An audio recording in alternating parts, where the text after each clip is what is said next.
everyone. Welcome to a new episode of Mostly Wrong Opinions. I am Beatbox. And that is TK, the Tenor Killer. So embarrassing. Oh my God. I haven't done beatbox in a long time. That's what they used to call me back in high school. And of course, that's what they called him in high school. Back in the marching band days. Marching band days. It was so much fun. But first up on the chopping block today is The Suicide Squad, directed by James Gunn. You know the deal. Successfully complete the mission, you get 10 years off your sentence. It was kind of like a sequel in a way. It's like kind of sequel, kind of reboot, kind of a little bit of both, kind of neither. A lot of people have mixed feelings about this, the original and this now. I do not have mixed feelings about the original. I hated it. It was an affront to humanity. Kill it with fire. I hated that film. Awful. Yes, they deserve to die, and I hope they burn in hell. Stomp it out. Stomp that hoe. Like, kill it. Yeah, right. I didn't like the film either. The original film. Some things Will Smith just cannot save. So, although he tried his best. He was probably the best thing in the movie. Now this one takes a definite rated R turn. I enjoyed the fact that it was more towards the rated R because I remember seeing Suicide Squad animated cartoon. Film. Came out on DVD or whatever it was, and I was like, "Yo, what is this?" And I knew that there was comics about the Suicide Squad, but I didn't know how like really bloody and how it was and everything dealing with it. And seeing that cartoon, I was like, "Damn, this is crazy!" And I feel like they took that type of insaneness and put it in the film. Like James Gunn is a person who is going to go there. And I'm very surprised WB let him do it because how much cock blocking did they do with every other director? This movie was hard R. Well, actually not hard R, but it was rated R. It did have lots of blood and gore and nudity and things like that. Things you're probably not expecting from a DC superhero film. But for me, I mean, it didn't really do much with it to me. I guess, again, I know I'm weird. Splashing blood around doesn't do anything for me. And it's that digital blood that doesn't really look like anything interesting anyway. And then there's there's some nudity in there, and I guess some of it was played up for laughs or something. But it didn't do much to me. I think a property that does better or did better with a harder edge was Deadpool and Logan. But this one, I'm like, all right, again, this is like if you're 14, 13, yeah, I guess splashing blood around is probably, pretty entertaining. But I ain't 13 no more. And I was like this the whole time. I was like, hey, you're so hard to please. I am not entertained. I'll talk about things I like and the things I don't like. But since we're talking about things we don't like, I'll start there. Let's start there. The problem to me was that the movie didn't seem to be very interested in telling a story or giving a plot or anything like that. It was deeply uninterested. And when the movie was forced to tell a story, you could tell the director was bored. It was just usually two people just standing in a room talking about some kind of international espionage or something. So they looked kind of bored, and so I was bored for it. I feel like this movie was more interested in setting up jokes for the characters, but the jokes didn't really go anywhere. They didn't really reveal much to me about the characters. They just were setting up jokes, and then you go, and then it moves on. And that was me for the whole movie. I go, okay, I see. Polka Dot Man has mom problems. And then we go on, and they did it 3 times, and I'm like, oh, okay, this is not a joke. This is a gag. Okay, do a gag, and I say, there's the gag that happened 30 minutes ago. I get it. What about the joke that I actually burst out laughing when John Cena Peacemaker character, when him and Idris Elba's character Bloodsport, when they were going through that camp and they were taking out the bad that guys. was genuinely funny. But when he shot the dude and it exploded, and he's like showing off, and he was like, "Not when it's dope as fuck." I was like, right. And he's like, damn. Yeah. So that was that was funny. And but see, I guess the point I'm getting to is actually a similar point that you made immediately, and it's that DC is suffering from the fact that its animated stuff is amazing, and I can't help but compare this to the last time I saw these characters on screen. Now, for me, the last time I saw these characters on screen was the Harley Quinn show, and yes. that show on HBO Max. Obviously Harley Quinn is there, King Shark is there, and they're very, very different in that cartoon. Boy, like King Shark, hilarious. He's like a tech guy. He's like smart. Yeah. And he uses this like everyone like kind of treats him like, I don't know, like a black guy or something. Everyone thinks he's gonna be loud and violent, but really he's like the gentle like tech guy. That to me is funny, and it reveals more about the character. In this, King Shark just says, "Book, read." Book read. Wow. And then I say, "Oh, heh." There it is again.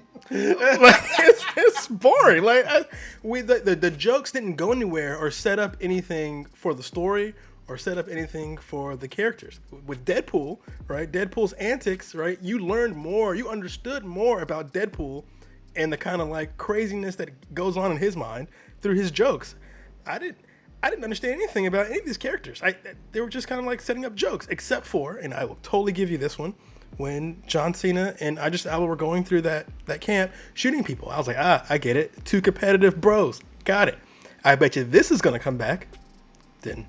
I was like, oh, okay. Because by the end, well, a line from that scene came back in the end. I'm not going to spoil it for people who right, the line came back. Yeah. There's another thing that they set up and they didn't knock down either, was Polka Dot Man. I was like, because I liked the character. I did. And he kept like swelling up with polka dots, and they're like, "Oh man, what's wrong with you?" And he's like, "I have to expel the polka dots every 2 days." And I'm like, "Oh, okay, they're setting something up. They're setting something." Like, no. That was just a thing that happened. It was just something that happened. He just swells up every once in a while, and the actor got to wear some makeup, and then they took the makeup off. So you was possibly and thinking that with the movie. like, if he doesn't get it off in 2 days, something horrific is going to happen. Now, one of the things I have to say about Idris Elba character, right? You know, one, his character, he's like, he didn't want to do this shit. He didn't want to be involved. Yep. He's like, I just want to serve out my time and go. Viola Davis's character, she did the same thing she did to Deadshot to Bloodsport. Use his daughter against him. Why did James Gunn write that the same way that it was written in the first movie? Because it was clunky. You could tell that they wrote this with Will Smith in mind, Will Smith's Deadshot in mind. Had the same powers, he had the similar helmet, same backstory. But then Will Smith dropped out, and so instead of killing off the character, they just replaced him with another character with the same exact power set. So they're just like, okay, this just swap black guys. It's okay. Swap this black guy for that black guy. Fine.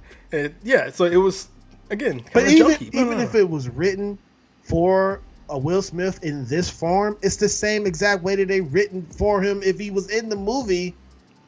I didn't get that. I'm like, why are you using his daughter against to get him out there to be a leader?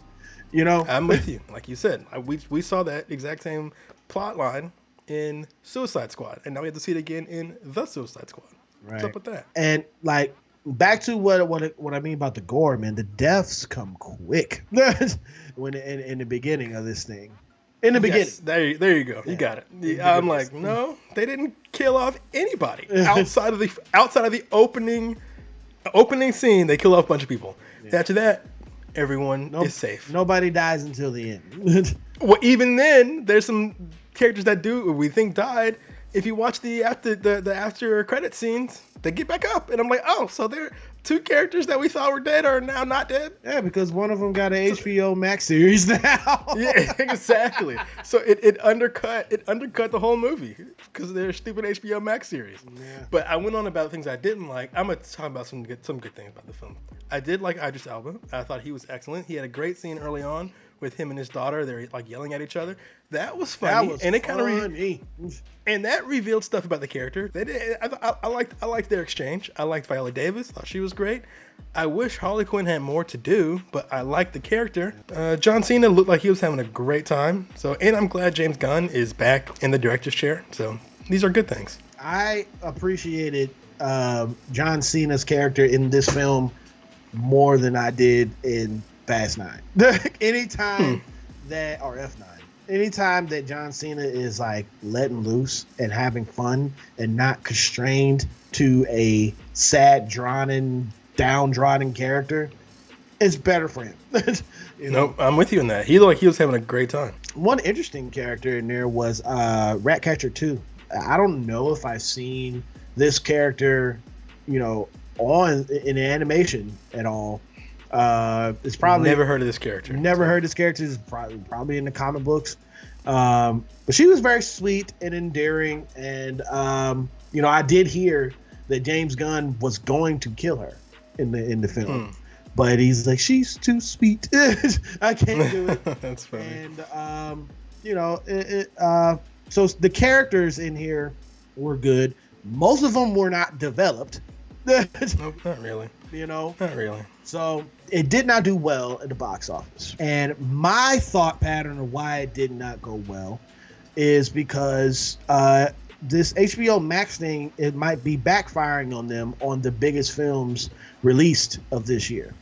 To where people are like, I'm just gonna watch it for some reason. Like if it's like Marvel, people are gonna go to Disney Plus and actually pay for it for some reason for $30 extra. And you see that they make extra $50 million some dollars or whatever. But people did not go and see this film in the theaters this weekend, from what I've been hearing and seeing online. Well, I can tell you for a fact, I did not go see it in the theaters. As a matter of fact, I bought a ticket online to see it in the theater, and then I was like, oh wait, I can see this HBO Max, and I canceled my ticket. So I didn't go see it. Now, to me, I don't know what this means. Like, do we know how many people actually watched the movie? Because if not a lot of people watched the movie, whether it was streaming or not, then that's a big problem. But if people watched it and they just didn't make a lot of money, then they need to work on their business model. If I saw this in the theater, I'd be upset. I would be upset because I thought it was boring. I was drifting in and out of the movie. Like I was like, let me pause this, go grab Dang. this, come back. Like I was kind of bored because again, like the plot. If I put a gun in your head, Tyrone, tell me the plot. It would take you a minute. You'd be like, it would take you a minute, right? Before you finally remembered the whole thing with Corto Maltese and the coup, and like that's the plot. It's like so far You'd back. be like, wrong. Yeah, exactly. Yeah. That's exactly right. The plot was everywhere and also nowhere at the same time in this film. Yeah, they had nothing to say. Like they had nothing to say. All they really wanted, and I wanted this for them, so I think this is a good thing. What they really wanted was like a second bite at the apple, right? The first Suicide Squad got kind of screwed over because the movie they shot was not the movie that was released, right? They shot a darker film, but then it became very obvious that people's attitudes towards a darker film were changing, and so at the last second they had some crazy re-edits and some reshoots, and so the movie that they put out was kind of a cobbled together mess. So I could see why they wanted like a second bite at the apple. And this is, I guess it's darker because there's more like blood and stuff, but unfortunately I think this was squandered, and I was really rooting for this film. I was expecting a lot more, and I found myself to be a little bored. Okay, with that being said, we're going to go ahead and give our ratings on this. With me, I wasn't bored. I do see the flaws when it comes to the plot development and the character development that wasn't there with most of the characters. I do think that Idris Elba did do a good job in this role. Viola Davis did a wonderful job. Margot Robbie did great, and I do agree with you. I wish she had more screen time. Yeah, I'm going to give this film a 7.5. It is a above average film for me. And I do recommend people to go see it, even if it is just to compare and contrast with the the first film if you've seen it, and to this one, and see which one that you rather would watch on, TNT or HBO Max or whatever. Because I'm pretty sure you're not gonna pop in the first one. So no, don't bother with the first one. I say don't bother with the first one, and I say don't bother with this one either. If you want to watch Suicide Squad, watch the cartoon, watch the Harlequin show. It's a gajillion times. I mean, it's not even in the same realm. It's unbelievable that this is the same company that made the Harlequin show, that made the Suicide Squad. It is baffling that this is the same company. It blows my mind. I guess I'm just now thinking about it. These are the same guys using the same characters, and it's the animators, man. Apart. The animators, it's not even the animators. It's not even the animators. It's the story. I know they are trying to tell a story. This movie has nothing to say. Nothing. Harlequin has so much to say about like the patriarchy, racism. Yeah. Like it has a lot to say about like abusive relationships. It's got things to say about like homosexuality.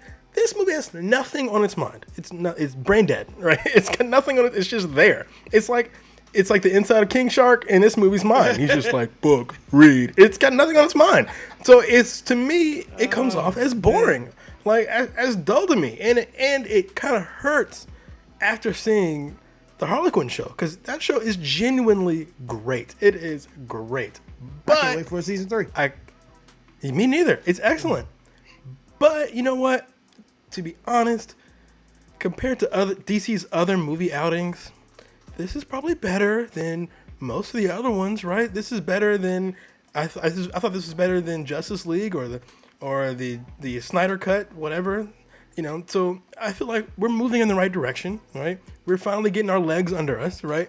So this is, to me, a middle of the road, boring blah film, which is an amazing improvement. So I will give this movie, I'm gonna be nice and give this movie a 6. Ooh. I don't think it even really deserves a 6. I think I might just be in like a good mood. Plus I put a little Bailey's in my tea, so maybe that's what it is. I don't know. It doesn't really deserve. It probably deserves like a 4, but I'm gonna be nice today. Give it a 6.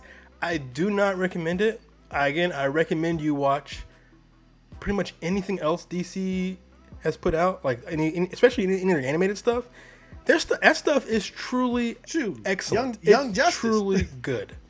Yeah, watch literally anything. I get frustrated sometimes because I know the Harlequin show does not get the kind of publicity that this will get, and the Harlequin show is light years ahead of this. This is trash, y'all. This is trash. Don't bother. Run, go watch Harlequin. It's great. Speaking of Harlequin, all she did in this movie was she tore her dress and held a spear. That's it. And then she spent the rest of the movie and was like, what do I do with the spear? And I'm like, yeah, what do you do with the spear? And she's like, I don't know. And then she finds out what she does with the spear at the end. What did she do with it? She jumped through okay, I don't want to spoil anything, but she jumped with it. And I'm like, okay. She didn't need the spear for that. But anyway, I found this movie to be kind of middling. I give it a very polite 6. Okay, so my question to you is it vacuum worthy? It's close. It's close. It's close. The only reason I say is maybe not is, you don't want to vacuum the floor and with blood and guts all over the screen, so that might be a little jarring to vacuum the floor with, but you totally could go turn the movie on, take a shit, and come back and miss nothing. So that's bad. So it's maybe it's a little bit better than a vacuum movie, but not by much. Ladies and gentlemen, that is our review for Suicide Squad. I gave it a 7.5. Devin was nice and gave it a 6. And I still say, hey, check it out if you want to. But I do agree with Devin. See the animated stuff first, because that's going to be 10 times better and a lot more your enjoyment. All right, that's our review for the Suicide Squad. We love the rain. It's like angels are splooching all over us. All right, and the next movie that's on the chopping block right now is The Green Knight. O greatest of kings, let one of your knights try to land a blow against me. Indulge me in this game. I will meet thee. Now, I don't have a clue of who directed this film. David Lowery. David. He also directed A Ghost Story. Did you see A Ghost Story? No, I didn't. Highly recommend. Excellent movie, and very similar very similar to this one in themes and in some of like the way it's shot. Yeah. Very similar. For people who do not know, this film takes place in the world of Arthur, and I mean King Arthur, and his Knights of the Round Table, and Merlin, and Guinevere, all of that. Okay, but it's not about them. It is about his nephew. Okay, Sir Gawain, played by Dev Patel of Slumdog Millionaire fame and that horrible Avatar: The Last Airbender movie. I feel like he did a great job. I feel like the director did a great job when it comes to the cinematography in this film and how it looks when it's telling its story. And this story, to me, the way it spoke to me was basically, don't bite off more than you can chew. Okay. This film was speaking to the ego of a man, that Dev Patel wanted something so bad to impress and give a story to someone that he admired so well that he did something stupid. and You're right. Yeah, like a big theme of it is like masculinity and like how people, especially Dev Patel's character, how he's got to portray how masculine and heroic he is, and he's kind of upset that his life isn't full of these amazing tales that he could tell King Arthur, because King Arthur pulls him up to his side and he's like, "Oh, tell me a story of your exploits out there," and he's like, "I ain't got none. I don't have one." Right. Right. Like when this film first opens up, you see that he's like a drunken stupor with his girlfriend, and he's being like a 20-year-old kid. But you can't really keep that up all the time when you're King Arthur's nephew, and he is apparently heir apparent to the throne. So he needs some stories to tell, and this was very early on in the film. This to me is where the film becomes more fantastic. Like it becomes like the fantasy elements start to creep into the film slowly, and then by the end of the film, it's like full out fantasy type of deal. Yeah. But the movie starts. He's like, "Oh, tell me a story," and he's like, "I don't have one." And then boom, in comes a story. So I'm like, "Oh wait, is this?" And this is where the movie's like, it's like up to interpretation as to what happens. Did any of this movie happen, or is this just a story that was told? That is true. At the table. Yeah. I don't know. And the movie doesn't seem to give a shit. They don't seem to be interested in answering that question, right? The movie just goes on. Yeah. Right? It's just like, whatever. Green Knight comes in, and you're like, oh, okay. And the movie is, like you said earlier, like he's this director. He's really big into like the cinematography and the images. Like there's some really awesome images. Mm-hmm. But I think that might be to the film's detriment too. I guess it probably depends on your taste, I guess. But the director didn't seem to be very interested in like pacing or velocity or building up to this big moment. Nah. The director seemed to be interested in building up to images, right? He would put things in place so that you could reveal this awesome image, and you're like, wow. I think most people watching this film will find it really slow. Exactly. And the director does not seem to care. I don't think this was a mistake. I don't think it was like mistakenly slow. No. I think the director just does not care. He wanted to build this image, this world, and he's taking his time telling this story. He will not be rushed. And I appreciate slow burns. I do appreciate slow burns when I feel like you're telling me something visually. You are telling me something, but you're making me understand what the initiative problem or issue that the main character had through those visuals. And I felt wrapped in. And one of those visuals that they're really, I'm not going to spoil anything too much here, but he meets a girl in the woods. It's very clever, very cool. Even that's I guess you could pick out any sequence, and this is true in the film, but like, it's never 100% clear what is happening on the screen. You're never really sure, and the director, like I said, he's uninterested in holding your hand through it. So you just have to figure it out, or it's up to interpretation the whole time. So before that scene that you're talking about, there was an interesting shot that I was like, where we see him. I'll just say it. We see him dead on the floor. He's like turned to bones, and you're like, what? And then boom, he's back and he's alive again. And you're like, what? And then after that, and then he goes to the scene that you're talking to, and he jumps into some water. Now, water. This movie's called Green Knight, and I think it's called green because of like nature and like the natural world, and man find the natural world, things like that. So water usually in movies has like a purifying effect. Yeah. So dealing with life. So he goes exactly and rebirth, things like that. So he goes into the water and comes out. So I'm like, so did he actually die? And was he reborn in the water? It's unclear, and the movie does not care. It's not trying to hold your hand through it. If that's how I interpreted it. The movie's like, if that's how you want to read that scene, fine. I'm not going to contradict it. We're just going to move on. We're just gonna mosey on. And you're like, oh, okay, that's interesting. So for people that if you saw Suicide Squad and you're expecting stuff like that, I think people will have a hard time with this because it's not going to hold your hand. It's not going to explain to you what's happening. Mm-hmm. It's very like the movie feels like a poem, which is appropriate because it's based on. I was just about to say that it felt like a poem, and also kind of like these title cards is shown throughout the movie to depict what is next to happen. Like the first thing that happens is a Christmas game, and what that Christmas game is exactly what the Green Knight comes and wants to do. And yeah, exactly. And you are right. Did you notice the Green Knight wasn't green? No.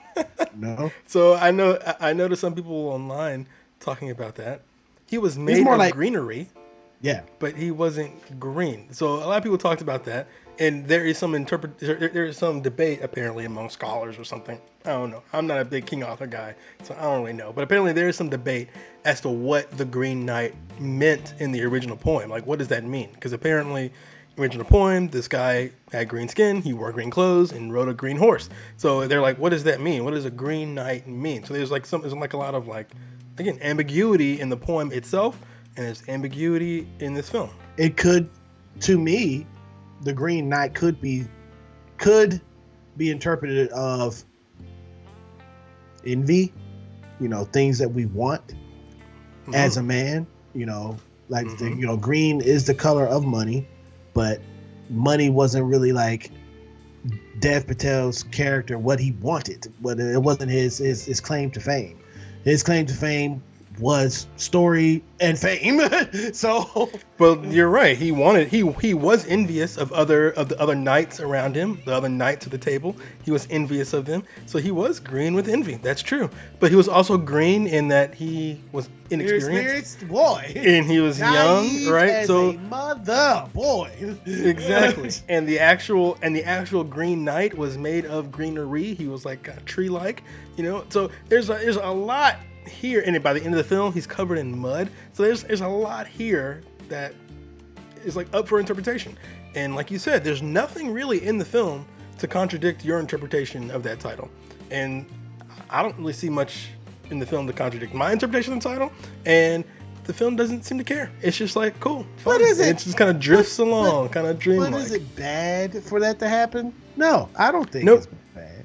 I don't think it's bad either. That it's clever.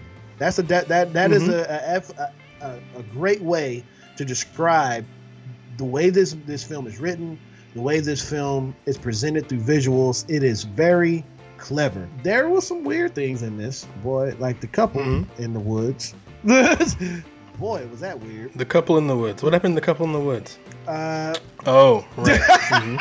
So the couple in the woods, Dev Patel on his journey to finish the Christmas game comes across a lord and his maiden in the woods, and in the original story, apparently the big twist was the Lord and his maiden were the Green Knight, right? And this was all a test.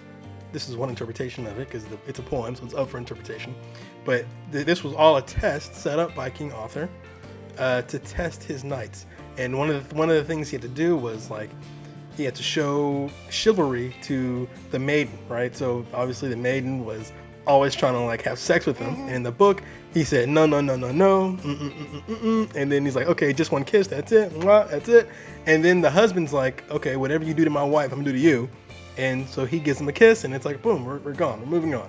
And now imagine if he'd done something more, it would have been a lot more explicit, but he did not. Exactly. So in the movie though, the Lord in the movie is not explicitly the Green Knight. So he just seems to be just another test along the way. He seems to be like, he's like, yeah, we know where the Green Church is down here. You know what I'm saying? And he seems like he's like the guide and kind of wanted to keep like he wanted to keep him there. And like in my interpretation, I felt that couple, one, were swingers, and two, I kind of felt like he's unfertile and she wanted like a child, maybe. I don't know. Okay. But that's again, the movie does not contradict that at all. That makes total sense to me. And I'm like, is he gay? Is he homosexual? Don't know. And apparently that's a debate in the poem too, as to whether or not the Lord is homosexual or not. Don't know. The movie does not seem to care, and it just drifts on. But after the dude kissed him in the movie, he was like, unhand me, sir. I'm like, man, you so damn proper. You so proper, boy. Man, I would have knocked his.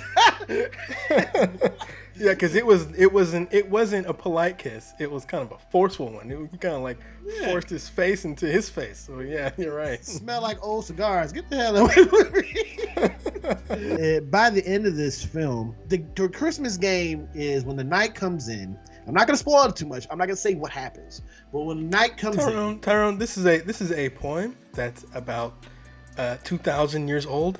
You can spoil it. It's okay.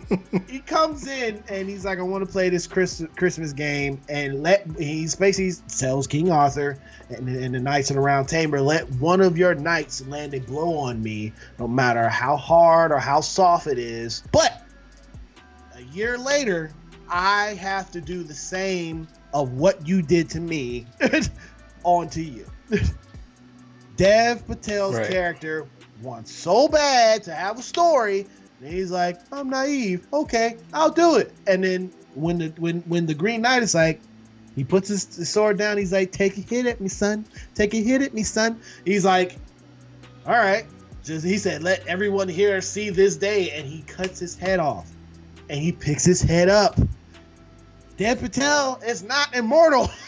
So a year later, he basically has to have his head cut off. But at the end of this film, he is faced with his demise, and he's he punks out. There's this awesome like visual aspect of what his life could be. It was good. Yeah. To me, that was the best part of the film. Like seeing this potential future for Sir Gawain, where he becomes king and all this stuff, and ultimately in the end he gets his head cut off anyway. Because exactly, that's what happens when you're king sometimes, Mm-hmm. But of course this is all a flashback, and flash forward. Comes back to like, it is a flash forward, right? And that's not what happens. I think him facing his fate and coming to grips with his own mortality. I think it was stated by that robber character, that thief that was in the woods, where that he found that thief stealing from dead bodies. And he's like, oh yeah, too bad these dead bodies couldn't be buried, but it's okay. Nature will do her thing and swallow them up anyway. I think that's like the theme of the film, that ultimately we're all gonna die anyway, and it's all about like how we live that life. And also Sir Gawain's girlfriend, she essentially says the same thing. She's like, why reach for greatness when good is enough? You've got it all. You're King Arthur's nephew. You're next in line for the throne. You're in love with the girl. Like, why not just live a good life? but he doesn't want a good life. He wants to live a great life. But you know what?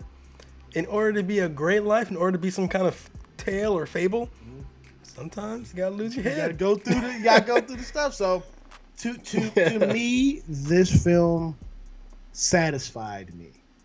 To me, this film, I could watch this film again. To me, it's a film that I want to watch with people who haven't seen it, just to see what they think about it. You know what I'm saying? So I'm gonna go ahead and give my score on this. David Lowery, with his direction and his visuals and the way this story is written and Dev Patel's acting, I have to give this film an 8. An 8. Okay. This movie reminded me a lot of The Lighthouse, where I know you haven't seen The Lighthouse yet, but The Lighthouse, we're going to. we're going to do that. But The Lighthouse is similar in that it deals with myth, and it's not all. And The Lighthouse also does not hold your hand as to what the fuck is happening in that film. You really have no clue, and the movie has got no interest in explaining it to you. But the more you think about it, the more you find interesting things. You're like, well, maybe it meant this, and maybe it meant that, and maybe Green Knight was referring to this, and maybe Green Knight was referring to that. And like, I like those kind of movies where you can dig at them, and there's stuff under there. You know, You can't dig at Suicide Squad. There's nothing there. There's barely even jokes in that movie. So I enjoyed this movie a lot more. But I will say, I would recommend this people. I recommend this film for only certain people. Because I think not everyone will appreciate how it takes its time. You have to be no hurry. You have to be a fan of the arts. Yeah, I mean, or just you have. This movie is like a piece of art. It is like it's not necessarily a piece of like entertainment per se. It was entertaining, but this movie is like a piece of art, and so you've got to like you said, be able to appreciate that. And I'm not sure if most moviegoers care enough to watch something like that. So I would give this movie I'll give it a 7.5. I liked it just about as much as you did, but I think most people will find this slow, and that's unfortunate. And I was looking online at some people's reviews, and yeah, that's the number one thing that people say, it's slow. And you know what? It is slow. It takes its time, but like you said, I enjoy a slow burn. So yeah. I like the movie. I enjoy slow burn, and I like it. I like it more the more I think about it. Yeah. When I left the film, I was like, but the more I think about it, the more I like it. So that's always a good thing about a film. Yeah. Suicide Squad. The more I think about it, the more I forget it, which is like the opposite. So.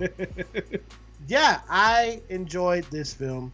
I would say if you do like slow burns like Devin and I, go ahead and check this out.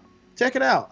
Go to the theater page. And I would say check out David Lowery's other film, A Ghost Story, which I think is better than this one. This one it's very similar, where it doesn't really tell you exactly what's going on in that movie either. But I found that to be a lot more emotional. I felt myself like welling up in that film. Well, I gave this film an 8. Devin gave this film a 7.5. So go check it out if you're an artsy person. That is our review on The Green Knight. That is why a knight does what he does.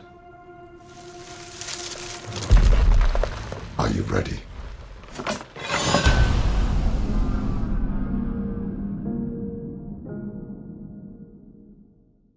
So, thank you for clicking on the video. We're going to be reviewing What If coming up soon. Again, my name is Tyrone. And I'm Devin. And please do us a favor. If you like this review, hit that like button, subscribe to the channel, and hit the notification bell so you stay up to date with everything we do right here on Mostly Wrong Opinions. And just remember one thing. You can leave a like or you can leave a dislike. It is your opinion. But just remember one thing. It's mostly wrong. Have a good night.